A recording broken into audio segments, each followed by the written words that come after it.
के पास भेजते थे। ये तो परंपरा कलयुग में उल्टी हो गई, जो गुरुजी पढ़ाने के लिए बच्चों को घर में आने लग गए। ये तो उल्टी गंगा बह रही है कलयुग में। किंतु पहले ऐसा नहीं था। राम जी पढ़ने के लिए स्वयं गए गुरुदेव के पास, गुरु ग्रह पढ़ने गए रघुराय। भाई शिष्य को चाहिए कि गुरु के पास जाए, गधे को चाहिए कि नदी के पास जाए। नदी नहीं आएगी घड़े के पास, घड़ा जाएगा नदी के पास। और अकेले जाने से ही बात पूर्ण नहीं होती। बोले घड़ा जब तक झुकेगा नहीं, बोले तब तक उसमें पानी भरेगा। विद्या ददाति विनयम, एक विद्यार्थी के अंदर विनयता अति आवश्यक है। तो पहले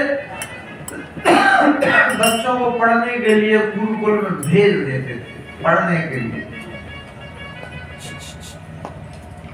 तो बच्चों को पढ़ने के लिए गुरुदेव के पास भेज देते थे। राग लगाओ। बच्चों को पढ़ने के लिए भेज देते थे गुरुदेव के पास।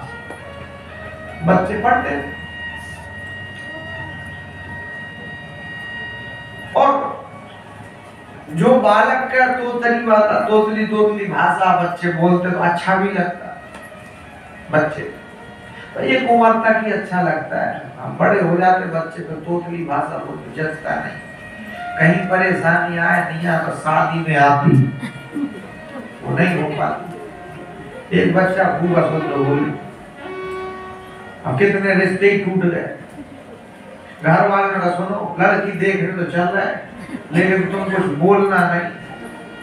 इसने कहा ठीक है नहीं बोलेंगे। लड़की आई पानी लेके, इसने पानी का गिलास उठाया पिया, कुछ नहीं बोला।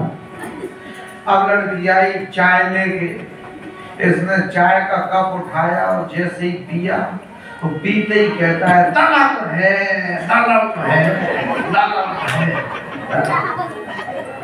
अरे बोले रिश्ता टूट गया। इतनी मेहनत की, सबका मुंह उतर गया। अब सब लड़की को देख रहे हैं। और गजब तो जब हुआ जब लड़की बोली। लड़की ने कहा फूट मार के पी ले, फूट मार के पी ले। अरे बोले बैठ गया मामला। जैसी लड़की वैसी लड़का, ये बैठा मामला। तो दोस्ती दुश्मनी रिश्तेदारी हमेशा बराबरी वालों में ही जमती। तो आश्रम में कुछ बच्चे रहते तो उनको एक श्लोक याद करा दिया। उस श्लोक में भगवान के रूप सौंदर्य का वर्णन है।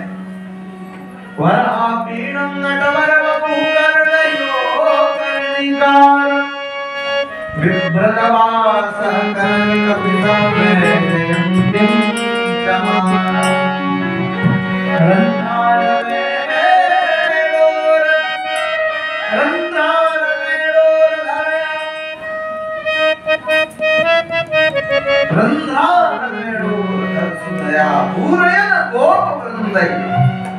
वृंदारण्यं स्वधर्मणं प्राविशत वरापीणं, मोर के पंख का मुकुट जिन्होंने अपने सिर पर लगा रखा है। नटवर बबू, नट बोलते नाचने वाले को, जो नाचने में श्रेष्ठ है। कृष्ण के सामने कौन नाच पाया? अरे कोई रस्सी पे नाचता है, कोई कांच पे नाचता है, कोई तलवार पे नाचता है, कोई थाली पे नाचता है। मेरे कृष्ण कन्हैया तो काली पे नाचते हैं। जो काल पर नाचे वो ईश्वर है, और जिसके ऊपर काल नाचे वही जीव है, वही जीव। नटवर बबू नाचने में जो श्रेष्ठ है। अथवा तो एक संत ने कहा कि नहीं, नटवर बबू जो नाटक करने में श्रेष्ठ है। कृष्ण के जैसा नाटक कौन कर सका? नटवर वपु कर्णयो कर्णिकारं, जिन्होंने अपने कानों में कनेर के फूलों को धारण कर रखा है। कर्णयो कर्णिकारं विप्रदवासं कनककपिशं, कनक मतलब सोना, सोने जैसी जिनकी देह सुशोभित हो गई। वैजयंतीं च मालां, वैजयंती माला को जिन्होंने अपने गले में धारण कर रखा है। रंध्रान वेणुर्नर्सया, ओठों के ऊपर जिनकी मुरलियां सुशोभित हो रही है। पूरयन गोपवृंदई, गोपियों के बीच में भगवान बैठे हुए। वृंदारण्य, वृंदा बोलते हैं भैया तुलसी के लिए। उस वृंदावन में नहीं जा सकते तो घर में अधिक तुलसी लगा लो तो घर ही वृंदावन बन जाएगा। एक भक्त ने भगवान के सामने परेशानी रखी, घर में बहुत काम रहता है। भगवान का फिर क्या करें, कोई मंदिर आ नहीं पाते हैं और आते हैं तो घर वालों की बातें सुनना पड़ती है। भगवान ने कहा फिर क्या करें, बोले आप ही घर में आ जाओ तो घर ही मंदिर बन जाएगा, सारी समस्या सॉल्व हो जाएगी। गागर में सागर भर आया, नंद यशोदा के घर आया। कभी भगवान ही भक्त के दर आना है, कैसी अद्भुत छटा। तो इस श्लोक को जैसे ही गाया तो सुखदेव जी की समाधि खुली और सुखदेव जी या कोई बड़ा सुंदर श्लोक है, एक और सुना, बोले एक ही आता है, एक ही आता है, एक ही आता है। ऐसे तो 18,000 श्लोक।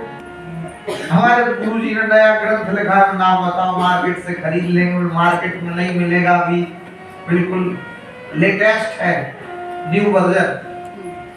अच्छा, नाम क्या है? श्रीमद् भागवत संहिता। अच्छा, एक आध और सुनाओ, नहीं आता, चलो ठीक है। सुखदेव जी ने सोचा सुंदर है, स्वभाव अच्छा नहीं हुआ तो क्या लेना देना। इस श्लोक में कृष्ण के सौंदर्य का वर्णन, लेकिन बच्चे गए गुरुदेव से कहा, आज सुखदेव जी श्लोक को सुन के खुश हुए, कह रहे थे एक श्लोक और सुना, तो हमें एक ही आपने याद कराया। अब गुरु जी ने दूसरा श्लोक याद कराया। उस श्लोक में भगवान के स्वभाव का वर्णन है। अहो बकियम सनकाल कूटम निकांतया पाये साधुई लेवेन्द्र दिनानां नमो कंबादयान शरणं ब्रजे। अहो बकियम, बक्की बहन जिसका नाम पूतना, वो कालकूट नाम का जहर लेकर के कृष्ण को मारने के लिए गई। किंतु कृष्ण ने सोचा बच्चे को दुग्धपान कराना ये तो माँ का कर्तव्य है, आई तो मुझे मारने हैं, किंतु काम मेरी माँ का कर रही है, तो जो गति यशोदा को देनी थी, जो सीट रिजर्व करके रख रखी थी यशोदा के लिए, उसी सीट पे बिठा दिया किसको? पूतना को। तो कृष्ण के जैसा दयालु भला और दूसरा कौन होगा? जो पूतना को भी श्री कृष्ण ने मां मान लिया। और मां तो बड़ा प्यारा शब्द है, महात्मा, धर्मात्मा, परमात्मा और आत्मा सब में छुपी है मां। ऐसा अद्भुत मां। कोई कह रहा था बड़ा कौन? भगवान। मैंने कहा नहीं माँ। क्यों? तो भगवान को भी जन्म लेने के लिए माँ की आवश्यकता पड़ती है, ऐसी है माँ। तो पूतना को ही श्री कृष्ण ने माँ मान लिया। कंबा दयालु सर्वम हृदयमा, कृष्ण के जैसा दयालु संसार में दूसरा कौन होगा? ऐसे दया के सागर श्री कृष्ण है। अच्छा, सुखदेव जी ने सुना, नजदीक आए, तो बड़ा सुंदर श्लोक है। बोले 18,000 हम क्या तो रहे, एक ही याद कराया गुरुदेव ने, दो ही याद थे। चल चलेंगे तो सुना देंगे 18,000, बिल्कुल सुना देंगे, चलो। महत्वता तो प्यास की है, पानी तो अनंत है। प्यासा ही पानी के महत्व को जानेगा। श्री सुखदेव जी प्यासे हैं, जो श्री व्यास जी महाराज के पास चले आए हैं। श्री सुखदेव जी को आता हुआ देख करके श्री व्यास जी अत्यधिक प्रसन्न हो गए हैं और श्री व्यास जी सुखदेव जी के लिए श्रीमद् भागवत की कथा सुनाने लग गए हैं। पुत्र है इसलिए नहीं, बोले पात्र है इसीलिए श्रीमद् भागवत की कथा सुनाने लग गए। वर्णन करते हैं महाभारत का युद्ध लगभग समाप्त हो गया। भीम ने प्रहार किया है दुर्योधन की जंघा पर, जिससे दुर्योधन की जंघा टूट पड़ी है। रण क्षेत्र में दुर्योधन पड़ा है, अचानक से उसने देखा है सामने आकर एक रथ खड़ा हुआ है और उस रथ में से गुरु द्रोणाचार्य का पुत्र उतरा है जिसका नाम है अश्वत्थामा।